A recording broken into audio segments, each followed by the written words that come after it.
Hi friends, मैं हूं कृष्ण गोपाल गुप्ता। मैं आप लोगों के लिए लेकर आया हूं जावा प्रोग्रामिंग। आपको अच्छी तरह से पता है जावा प्रोग्रामिंग बहुत ही ज़्यादा आसान है। हम इस क्रम में अब और आगे बढ़ते हैं। चलिए अब हम बात करते हैं टाइप कन्वर्जन की।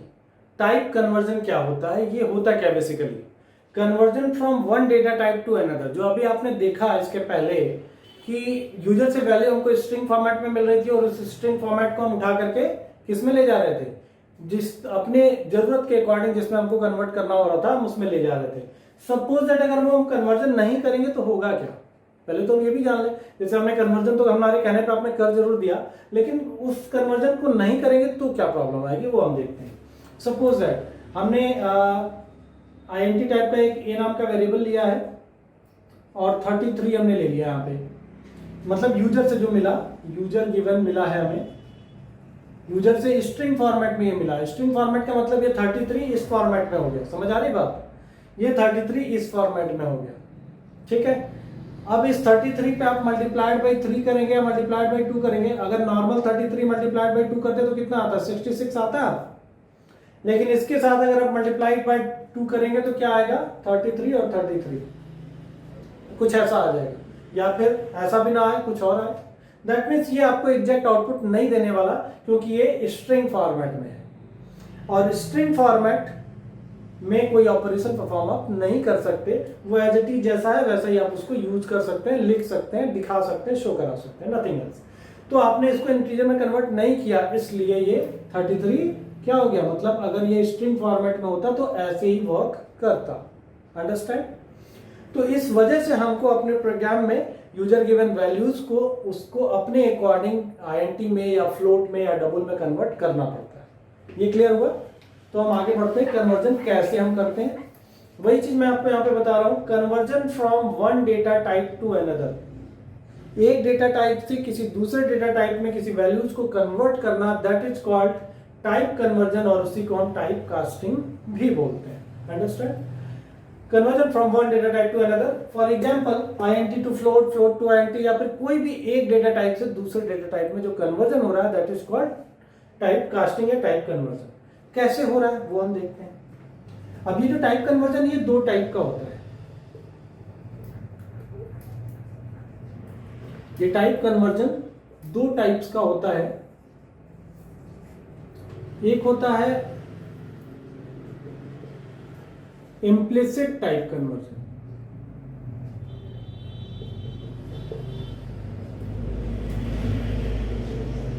दूसरा होता है एक्सप्लिसिट। इम्प्लिसिट टाइप कन्वर्जन और explicit type conversion. Implicit means होता है ऑटोमेटिकली, जो अपने आप कन्वर्ट हो जाए, दिस इज कॉल्ड इम्प्लिसिट या ऑटोमेटिक टाइप कन्वर्जन भी हम इसको बोलते हैं। एक्सप्लिसिट को हम कहते हैं फोर्सफुली।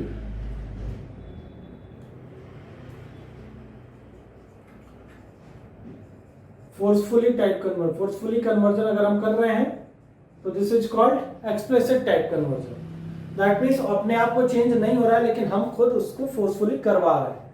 तो यहां पे हम बात करते हैं इम्प्लिसिट टाइप कन्वर्जन की पहले, कि इम्प्लिसिट टाइप कन्वर्जन में क्या हो रहा है, ऑटोमेटिक अपने आप चेंजेस हो रहे हैं। जैसे एक एग्जांपल लेते हैं, यहाँ पे ध्यान दीजिएगा।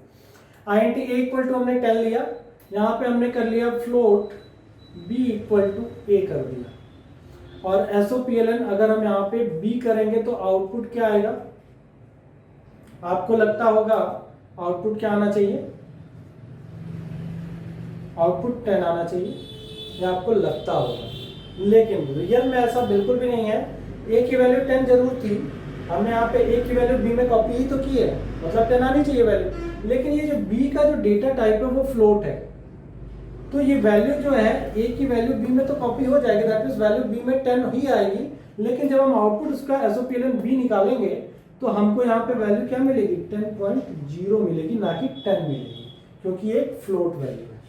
अंडरस्टैंड। आपने यहाँ पे क्या देखा, क्या आपने यहाँ पे कुछ भी अलग किया, मतलब इस वैल्यू को, A की वैल्यू को फ्लोट में कन्वर्ट करने के लिए क्या आपने कुछ भी अलग किया, कुछ भी अलग नहीं किया, सिंपली वही काम किया जैसे नॉर्मली एक वैल्यू को, एक वेरिएबल की वैल्यू जब किसी दूसरे वेरिएबल में हमें कॉपी करना होता है तो हम जो लिखते हैं वही हमने लिखा है, कोई एक्स्ट्रा टास्क परफॉर्म नहीं किया है, और आप देख रहे हैं अपने आप ये कन्वर्ट हो जा रहा है। इसी को हम कहते हैं ऑटोमेटिक टाइप कन्वर्जन या इम्प्लिसिट टाइप कन्वर्जन। अंडरस्टैंड? बिल्कुल ऐसे ही एक और एग्जांपल इसका आप देख लीजिए।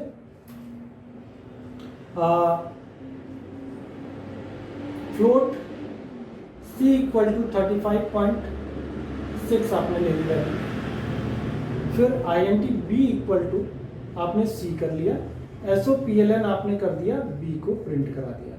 तो आपके अकॉर्डिंग आउटपुट क्या आना चाहिए? आपको लगेगा कि आउटपुट यहाँ पे क्या आएगा? आपके अकॉर्डिंग आउटपुट 35.6 आना चाहिए, ठीक है, जबकि ये रॉन्ग है। क्या आएगा यहाँ पे?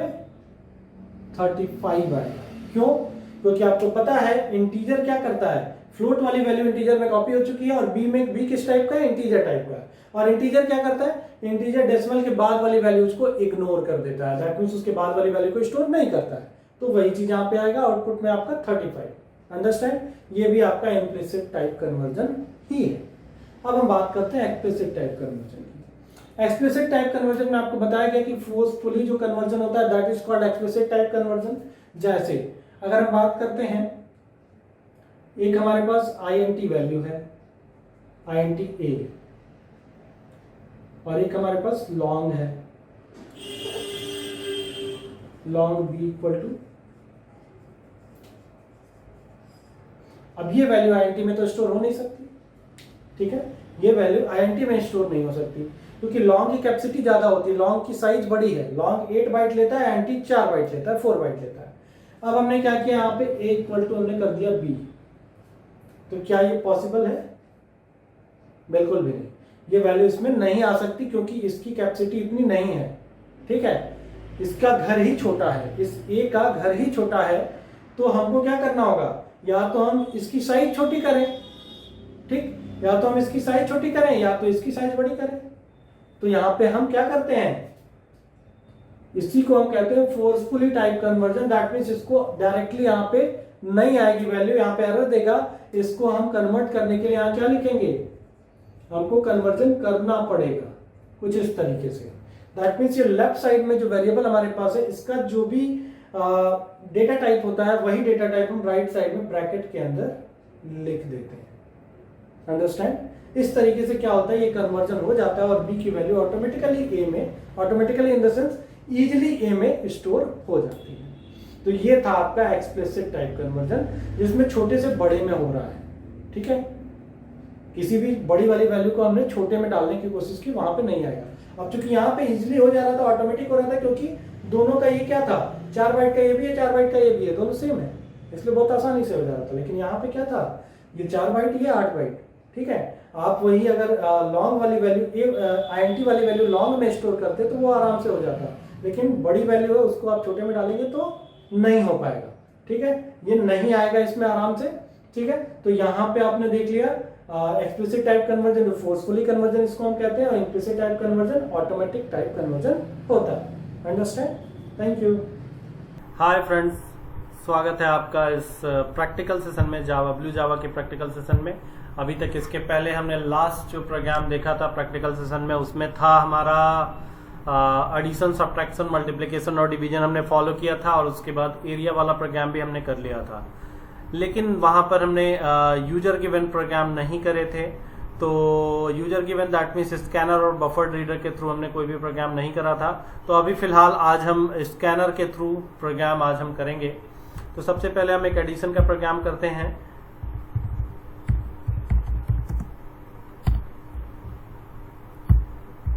एडिशन नाम से हमने एक क्लास बनाया, आपने देखा यहाँ पे, इसको हमने ओपन किया। ओपन करने के बाद आपको पता है इसको हम सारा जो भी लिखा होगा उसको हम डिलीट कर लेंगे। डिलीट करने के बाद फिर हम अपना यहाँ पे प्रोग्राम लिखेंगे। आपको बताया जा चुका है कि हमें क्लास कैसे लिखनी है और प्रोग्राम स्टार्ट कैसे करना है, वो सारी चीज आपको पता है। एडिशन मैंने क्लास का नाम वही रखा है जो मैंने फाइल का नाम रखा था, आपको अच्छी तरह से पता है क्यों। वॉइड मेन हमने यहाँ पे बनाया, और अभी तक फिलहाल हम यहाँ पे मेन के अंदर अगर हमको यूजर से वैल्यू लेनी होती थी तो हम लोग मेन के अंदर प्रोग्राम मेन के पैरेंथेसिस के अंदर हम वेरिएबल डिक्लेयर करते थे। अभी हमको क्या करना है, हम चाहते हैं कि यूजर से एक मैसेज पास करके उसके साथ साथ हम यूजर से वैल्यू एक्सेप्ट कराएं। तो उसके लिए हमें स्कैनर की जरूरत पड़ेगी। स्कैनर क्लास हमने बना लिया है। स्कैनर क्लास का हमने ऑब्जेक्ट बनाया equal to new scanner. Scanner का एस कैपिटल होता है, ध्यान रखिएगा। इसके बाद सिस्टम डॉट इन, इसकी एक्सप्लेनेशन मैंने आप लोगों को बता रखी है। स्कैनर सिस्टम डॉट इन का मतलब क्या है और इन सारी चीज़ों का मतलब क्या है, वो सब कुछ मैंने आपको एक्सप्लेन कर रखा है लास्ट वीडियो में। तो आपको यहाँ पे सिर्फ मैं प्रैक्टिकल सेशन दे रहा हूँ किस तरीके से इसको हम रन कराएंगे प्रोग्राम को, ठीक है। स्कैनर का हमने ऑब्जेक्ट क्रिएट कर लिया है। आपको इस प्रोग्राम के अंदर जो वेरिएबल डिक्लेयर करने हैं वो आप यहाँ पे कर सकते हैं। int a b और c, 3 आपने वेरिएबल डिक्लेयर करने हैं। तीनों वेरिएबल आप यहाँ पे डिक्लेयर कर लीजिए। इसके बाद स्कैनर आपका आपने ऑब्जेक्ट क्रिएट कर लिया है। अब आपको यहाँ पे सिंटैक्स लिखना है यूजर से वैल्यू लेने के लिए। तो उसके लिए सबसे पहले आपको एक मैसेज पास करना होगा। वो मैसेज कैसे पास करते हैं, मैसेज पास करने के लिए हम कहाँ लिखते हैं, कैसे लिखते हैं, वो सब कुछ आपको बताया जा चुका है। वो मैं टाइप कर रहा हूँ system.out.println। system.out.println डबल कोट्स के अंदर हम यहाँ पे एक मैसेज पास करेंगे, प्लीज एंटर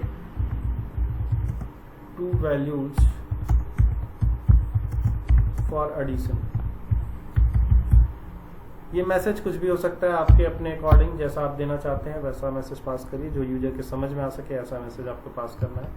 फिर इक्वल टू हम यहाँ पे क्या करेंगे, एक्सेप्ट करेंगे, वैल्यू को एक्सेप्ट करेंगे। वैल्यू को एक्सेप्ट करने के लिए हमें क्या लिखना होता है वो हम यहाँ पे देख रहे हैं। Equal to sc, that means ये जो आपका स्कैनर का ऑब्जेक्ट है sc डॉट नेक्स्ट int। ये नेक्स्ट int क्या है, नेक्स्ट int के थ्रू वैल्यू जो होती है हमारी, जो वैल्यू यूजर से मिल रही है हमें, वो वैल्यू कन्वर्जन होता है, उस वैल्यू का कन्वर्जन होता है। पार्स int या फिर नेक्स्ट int जो होता है ये वैल्यू कन्वर्जन करता है। अब पहली वैल्यू यूजर देगा वो a में स्टोर होगा, फिर उसके बाद b equal to sc dot next int हम कर लेंगे।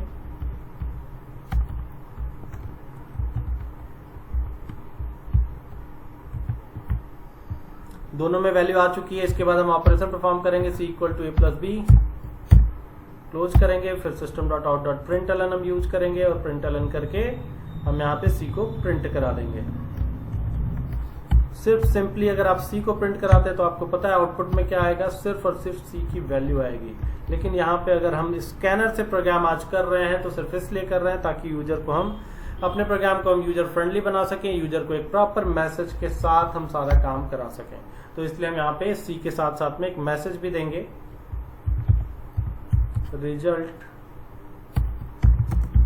ऑफ एडिशन इज, या जो भी आपको मैसेज प्रॉपर लगता है वो आप यहाँ दे सकते हैं, कोलन भी दे सकते हैं। और इन दोनों को ऐड करने के लिए आपको बताया जा चुका है, प्लस एक कॉन्कैटिनेशन मेथड है, दोनों को ऐड करने के काम में आता है। अब यहाँ पे आप देख रहे हैं जब मैंने इस प्रोग्राम को कंपाइल कराया तो कंपाइल कराने पे यहाँ पे एरर जनरेट हो रहा है, कैन नॉट फाइंड सिंबल। नीचे आप देखिए can not find symbol class scanner. ये कह रहा है कि स्कैनर क्लास जो आपने लगाया है यहाँ पे ये एरर है और ये जो हमारा कंपाइलर है ये इसको फाइंड आउट नहीं कर पा रहा है कि ये बेसिकली स्कैनर ये है क्या।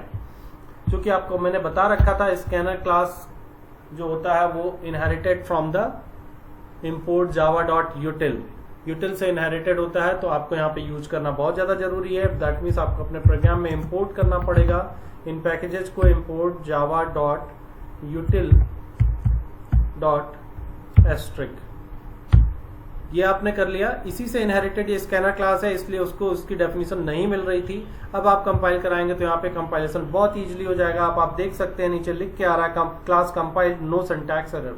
सिर्फ और सिर्फ इस इंपोर्ट की वजह से ये प्रॉब्लम आ रही थी। आपने यहाँ इंपोर्ट यूज कर लिया, दैट मीन्स आपने इससे परमिशन ले ली तो अब आप इसको यूज कर पाते हैं। ओके, अब हम इसको प्रोग्राम का आउटपुट देखते हैं। चूंकि वॉइड मेन यहाँ पे जो दिख रहा है इसको हम स्टैटिक बना लेते हैं, जिसकी वजह से हमें क्लास का ऑब्जेक्ट बनाने की जरूरत नहीं पड़ेगी। क्लास का ऑब्जेक्ट बनाने में हमारा टाइम वेस्ट होता है, इसलिए हमने वहां पे स्टैटिक ले लिया है उसको। अब यहाँ पे डायरेक्टली आप देखिए मेन आ रहा है, आपके सामने मेन का ऑप्शन आ रहा है। एडिशन पे प्रोग्राम पे जब हमने क्लिक किया तो मेन का ऑप्शन आ रहा है। अगर वहीं आप स्टैटिक नहीं बनाते तो ये मेन का ऑप्शन नहीं आता, फिर आपको न्यू एडिशन के थ्रू ऑब्जेक्ट बनाना पड़ता, फिर वहां से आप कॉल करते, फिर मेन का ऑप्शन आता। तो हमारा टाइम यहाँ बच रहा है इसलिए हमने यहाँ पे मेन में लिया। Please enter 2 values for addition. Addition करने के लिए 2 वैल्यूज की हमें जरूरत है। मतलब इसको देख के आपको क्या लग रहा है, यूजर को क्या समझ में आएगा कि 2 वैल्यू मांगी जा रही है। यूजर ने पहली वैल्यू दे दी 54, दूसरी वैल्यू दी 34।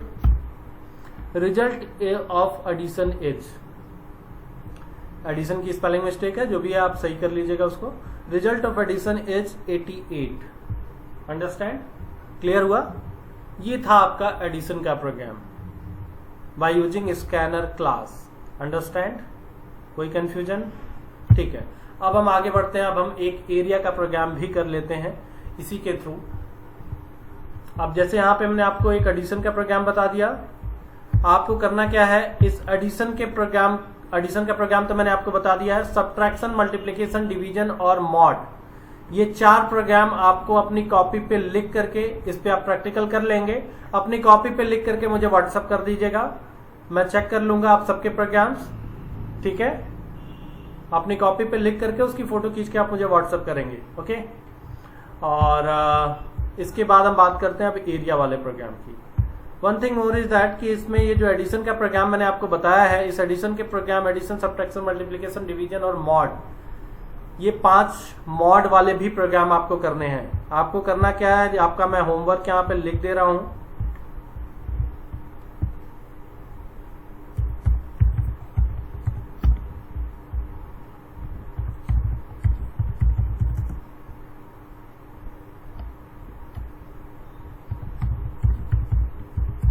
एडिशन,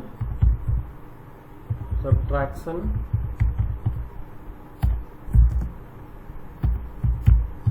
मल्टीप्लिकेशन, डिवीजन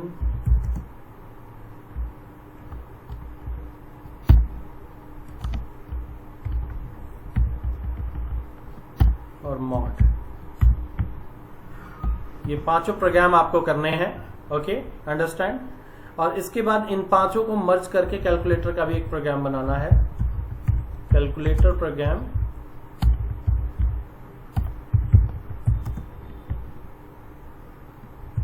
बाय मर्ज, इन सबको मर्ज करके आपको एक कैलकुलेटर का प्रोग्राम भी बनाना है और 5 को अलग अलग भी बनाना है। ये दोनों जो है आपका ये होमवर्क है और इसको कंप्लीट करके आप मुझे व्हाट्सएप कर देंगे अपनी कॉपी पे, टाइप करके लिख करके, लिखने के बाद आप मुझे व्हाट्सएप पे इसकी फोटोज भेजेंगे। ओके, अब हम आगे बढ़ते हैं अपने एरिया वाले प्रोग्राम पे। ठीक है, एरिया वाले प्रोग्राम पे, एरिया वाला प्रोग्राम बनाने के लिए हमने फिर से इस पे क्लिक किया। एरिया नाम का हमने एक, चूंकि ऑलरेडी यहाँ पे आप देख रहे हैं बना हुआ है एरिया नाम से एक, तो एरिया नाम से ये नहीं लेगा, तो एरिया 1 कर देते हैं और फिर हम ओके करते हैं। ठीक है, अब इसके अंदर हम फिर से वही सेम प्रोग्राम लिखेंगे। तो प्रोग्राम लिखने में हमें टाइम लगेगा, आप तो लिखिएगा, मैं यहाँ पे फिलहाल कॉपी पेस्ट कर रहा हूँ, ध्यान दीजिएगा। मैं यहाँ पे इस वाले प्रोग्राम से लेकर के यहाँ पे कॉपी पेस्ट कर ले रहा हूँ ताकि हमारा टाइम बच सके, क्योंकि आपका टाइम बहुत ज़्यादा कीमती है। स्टैटिक वॉइड मेन, इसके अंदर हमको कुछ नहीं लेना है, आपको पता है, क्योंकि हम यहाँ पे स्कैनर यूज करेंगे। हम किसी दूसरे क्लास से, दूसरे प्रोग्राम से हम स्कैनर भी उठा लेते हैं। हम यहाँ से स्कैनर भी हमने निकाल लिया।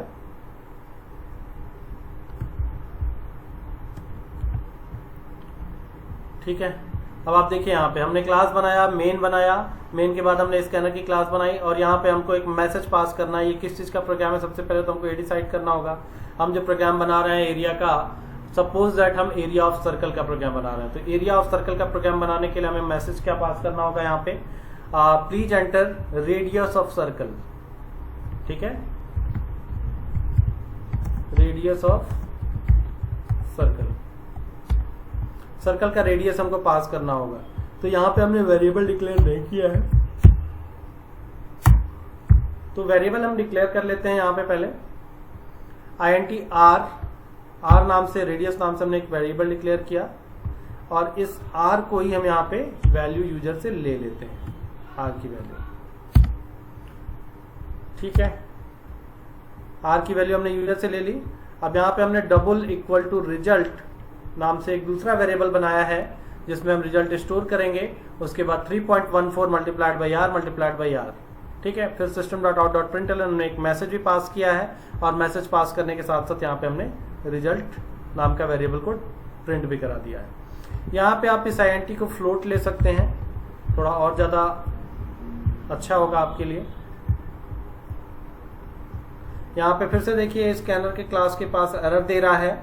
अब ये एरर क्यों दे रहा है, क्योंकि आपको अच्छी तरह से पता है कि एरर क्यों दे रहा है, क्योंकि हमने इस प्रोग्राम के अंदर कहीं पे भी इंपोर्ट यूज नहीं किया है। तो हम यहाँ पे इंपोर्ट अपने प्रोग्राम में यूज करेंगे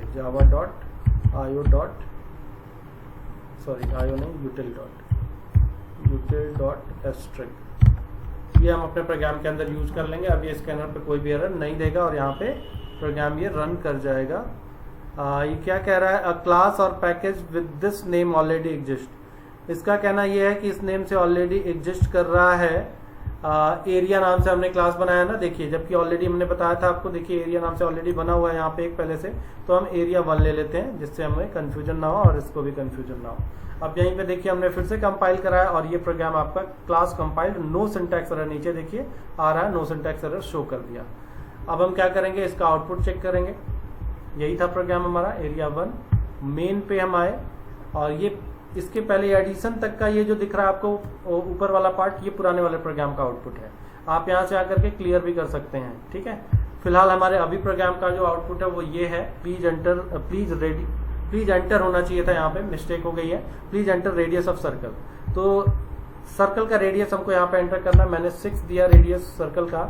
एरिया ऑफ सर्कल इज, अब एरिया ऑफ सर्कल, सर्कल का जो एरिया था वो फाइंड आउट होकर के यहाँ पे डिस्प्ले कर दिया। और चूंकि ये डबल है इसलिए यहाँ पे आप देख रहे हैं बहुत बड़ी वैल्यू भी आप यहाँ पे ले पा रहे हैं। अंडरस्टैंड? आपको यहाँ पे सब कुछ क्लियर करना है ताकि नेक्स्ट वाले प्रोग्राम का जब हम आउटपुट देखें तो वहां पे ये पुरानी वाली चीजें ना आए। तो आप यहाँ से क्लियर कर दीजिए और ये फिनिश हो जाएगा। अंडरस्टैंड? क्लियर है? तो ये था आपका एरिया का प्रोग्राम। एरिया का प्रोग्राम मैंने सिर्फ और सिर्फ आपको सर्कल का बताया है, बाकी प्रोग्राम आप खुद से कर लेंगे। सर्कल मैंने बता दिया आपको, रेक्टेंगल आपको करना है, एरिया ऑफ स्क्वायर भी आपको निकालना है। यूजर गिवन चाहिए मुझे स्कैनर के थ्रू, ये ध्यान रखिएगा, ये प्रोग्राम स्कैनर के थ्रू और यूजर गिवन प्रोग्राम होना चाहिए। और इसके बाद आपका जो है एरिया ऑफ ट्राइंगल भी बचा हुआ है, वो भी आप करेंगे। अंडरस्टैंड? हाँ, तो अब हम चलते हैं अपने नेक्स्ट प्रोग्राम पे।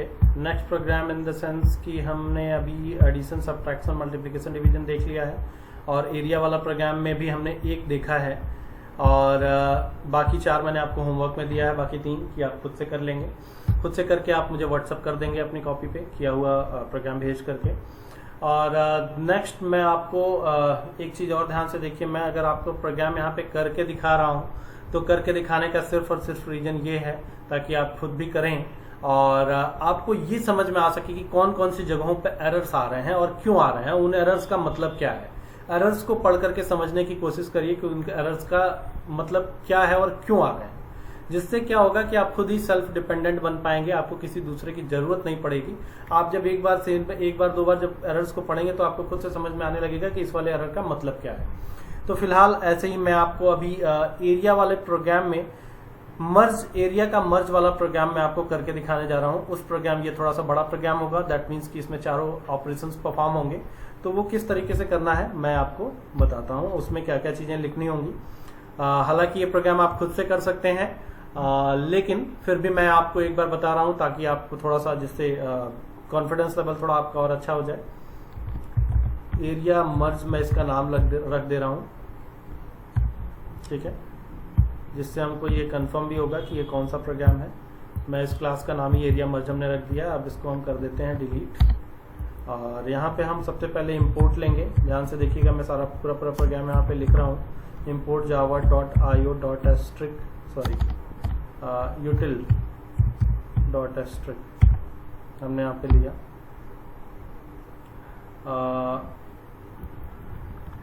One thing more is that here कि हमने अभी तक जो प्रोग्राम करे थे वो सारे के सारे हमने स्कैनर से करे थे। तो स्कैनर से सारे प्रोग्राम हमने करे थे, स्कैनर आपको समझ में आ चुका है। मैं चाहता हूं कि अब ये नेक्स्ट वाला प्रोग्राम, एक और प्रोग्राम जो मैं करने जा रहा हूं, इस प्रोग्राम को मैं बफर रीडर से करूं, जिससे आपको स्कैनर और बफर रीडर दोनों समझ में आ सके। तो जो कि आपको अच्छी तरह से पता है बफर रीडर के लिए कौन सा पैकेज या कौन सा क्लास रिस्पॉन्सिबल है, तो इम्पोर्ट java.io रिस्पॉन्सिबल है, तो इसलिए हमने यहाँ पे io लिख लिया।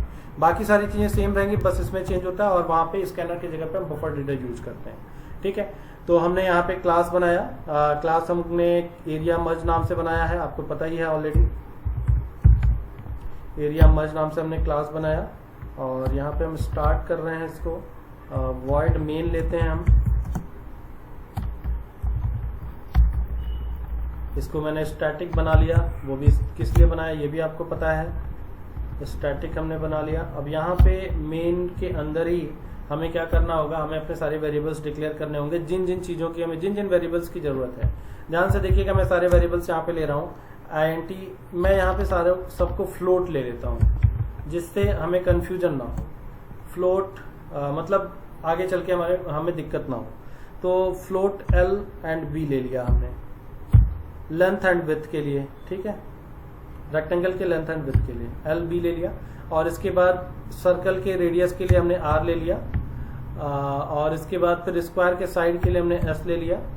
इसके बाद हम लेते हैं ट्राइंगल के लिए बेस एंड हाइट होता है उसका फॉर्मूला, बी एच ले लिया बेस के लिए, बी एस ले लिया, ठीक है, बेस के लिए। और हाइट के लिए हमने एच ले लिया। और कुछ बच रहा है, लेंथ विड्थ रेक्टेंगल के लिए, रेडियस सर्कल के लिए, स्क्वायर के लिए एस हो गया, बी एस और एच। सारे के सारे हमने वेरिएबल्स यहाँ पे ले लिए हैं। अब एक सिर्फ वेरिएबल हमें चाहिए जिसमें हम वैल्यू स्टोर करेंगे। तो डबल हम लेते हैं उसको, आर रिजल्ट ले लेते हैं, रिजल्ट इक्वल टू रिजल्ट ले लेते हैं, ठीक है। ये हमने ले लिया वेरिएबल। इतने सारे वेरिएबल्स हमने ले लिए हैं अपनी जरूरत के अकॉर्डिंग। अब हम यहाँ पे लिखेंगे बफर रीडर का सिंटैक्स। बफर रीडर का सिंटैक्स आपको पता ही होगा, आपको बताया जा चुका है। बफर रीडर का हम ऑब्जेक्ट बना रहे हैं, ऑब्जेक्ट किसी भी नाम से हो सकता है, आपको पता ही है। ओबीजे नाम से भी हम ले सकते हैं, न्यू बफर रीडर।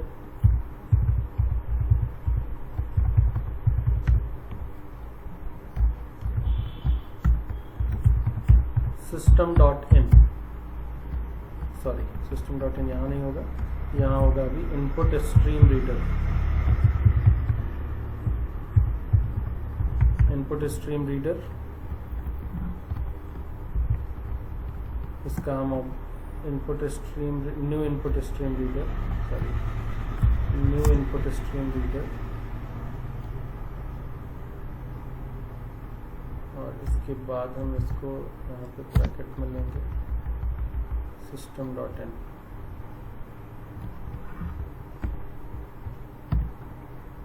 इसके लास्ट में हम इसको क्लोज करेंगे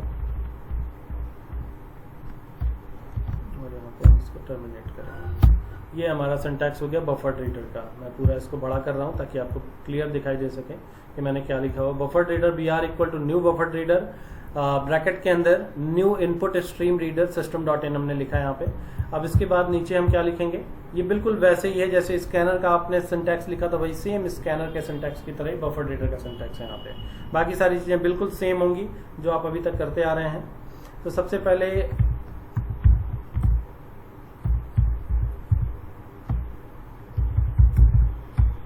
system dot out dot println हम यहाँ पे करते हैं वैल्यू में, दोनों में यहाँ पे हम करते हैं कॉल, वैल्यू को हम लेने के लिए हम एक मैसेज पास करते हैं। यहाँ पे हम क्या लिखेंगे, अगर हमें स्क्वायर का एरिया निकालना है तो हमको यहाँ पे क्या लिखना होगा,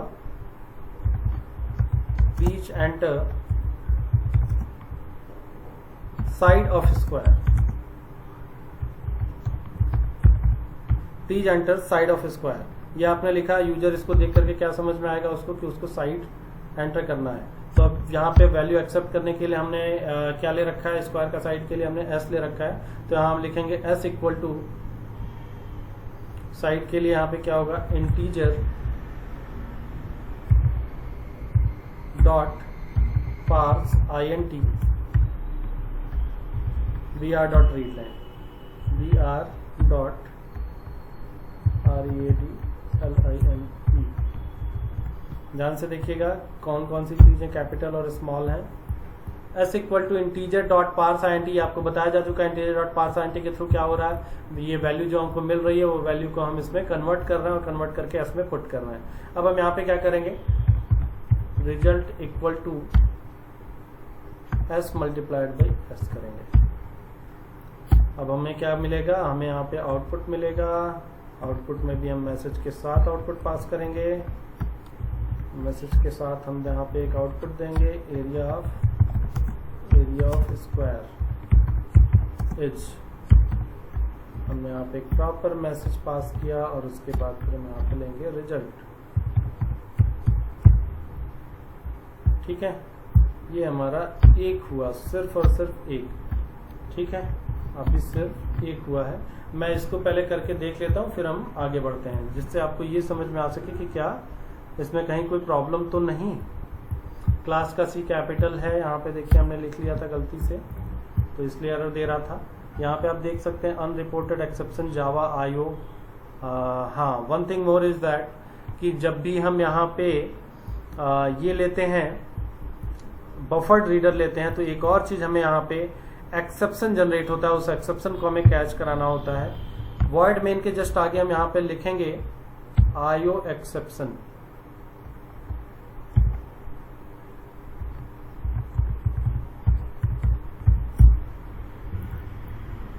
throws IO exception, throws IO exception, जिससे एक्सेप्शन भी जनरेट होना खत्म हो जाएगा। अब देखिए यहाँ पे कोई भी एरर नहीं दे रहा है। हम इसको पहले देख लेते हैं कि इसका आउटपुट क्या आ रहा है। ठीक है, एरिया मर्ज वाला प्रोग्राम था, हमने इस पर क्लिक किया, प्लीज एंटर योर साइट, हमने एंटर कर दिया, 16.0 आपको आउटपुट मिल चुका है। क्लियर है, आपने देख लिया। यहाँ पे मैं अब सारे प्रोग्राम, फिलहाल मैंने अभी तक स्क्वायर ही किया था, अब बाकी सबको मैं टाइम बचाने के लिए थोड़ा सा कॉपी पेस्ट मार रहा हूँ, जिससे आपका टाइम बच सके, क्योंकि यहाँ पर टाइम देना बहुत ज़्यादा जरूरी है। दूसरा आपने देखा यहाँ पे please enter side of square हमने किया था। अब दूसरे वाले के लिए प्लीज एंटर, सपोज दैट अगर रेडियस हम ले रहे हैं, रेडियस ऑफ सर्कल हम लेंगे यहाँ पे,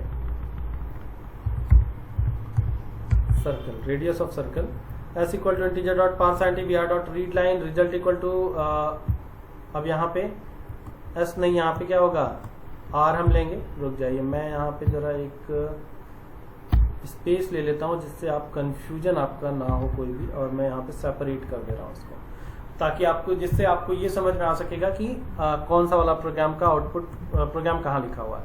यहाँ पे मैंने एक लाइन खींच दी है, इसके ऊपर स्क्वायर का प्रोग्राम था, अब यहाँ पे रेडियस का प्रोग्राम स्टार्ट हो गया। रिजल्ट इक्वल टू, आपको इसका फॉर्मूला पता है, 3.14 multiplied by R multiplied by R, ये इसका फॉर्मूला हो गया, आप अच्छी तरह से जानते हैं। इसके बाद हमने रिजल्ट को प्रिंट करा लिया। सेम वही प्रोसीजर अब हम फिर से यहाँ पे करते हैं। इस बार यहाँ पे हमने कुछ लाइनें खींच दी हैं, जिससे आप समझ सकें, सेपरेट कर दिया है, हर एक प्रोग्राम को मैं सेपरेट करता जा रहा हूँ, जिससे आपको समझ में आ सके प्रॉपरली। इसके बाद नेक्स्ट हम बनाते हैं, ये रेडियस के लिए हो गया, अब नेक्स्ट बनाते हैं हम रेक्टेंगल के लिए। Please enter length and width of the rectangle, length and width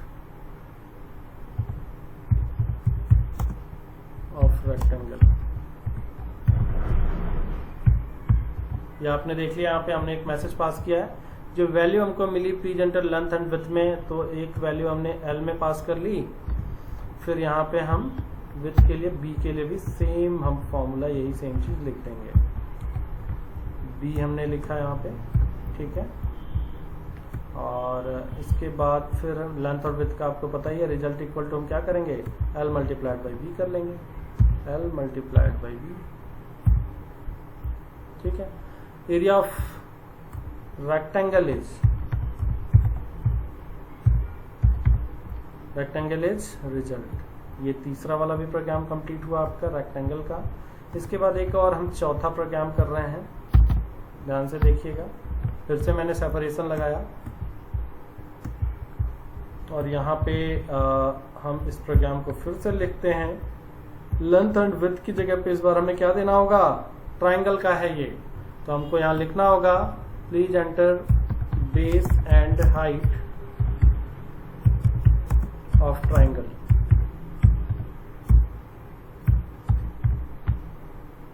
please enter base and height of a triangle.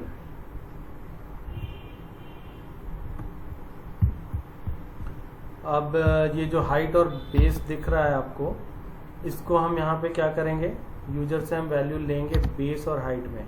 तो हमने बेस के लिए BS लिया था वेरिएबल, आपने देखा था ऊपर, और इसके लिए हमने हाइट के लिए H ले रखा है। तो वेरिएबल का नेम हमने यहाँ पे भी फिर से भी चेंज कर लिया। अब यहाँ पे रिजल्ट इक्वल टू क्या होगा, आपको पता है अच्छी तरह से 1/2 half into base into height, यही इसका फॉर्मूला होता है, BS इंटू हाइट। ठीक है। अब यहाँ पे हम मैसेज में जो पास करेंगे area of triangle, area of triangle is, area of triangle is, result हमने यहाँ पे दे दिया। अब आप यहाँ पे देख पाएंगे कि इसका आउटपुट क्या आएगा।